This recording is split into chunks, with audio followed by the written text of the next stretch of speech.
In the book of James, chapter 1, verse 13, we find this powerful statement. When tempted, no one should say, "God is tempting me."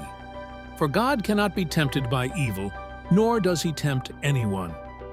Temptation and responsibility. James addresses the common human tendency to blame God when faced with temptation. When we encounter trials or allurements, it's easy to point fingers and say, "God, why are you tempting me?" But James clarifies that God is not the source of our temptations. God's nature. James emphasizes two essential truths about God. Immutability. God's character remains unchanging.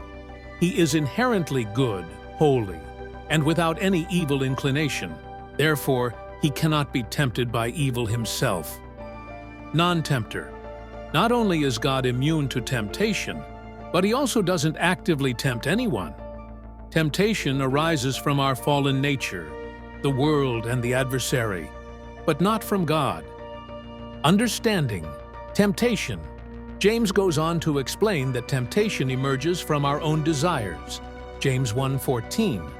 Our internal cravings, when unchecked, lead us astray. It's not God dangling forbidden fruit. It's our own hearts seeking what's contrary to his will.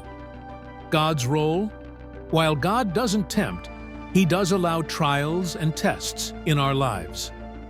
These serve a refining purpose, to strengthen our faith, deepen our dependence on him, and reveal our true character. But these trials are not temptations. They're opportunities for growth. When we face temptation, let's remember that God is on our side, not against us. He provides a way out, 1 Corinthians 10:13, and his grace empowers us to resist. Instead of blaming God, let's turn to him for strength, wisdom, and victory over our struggles.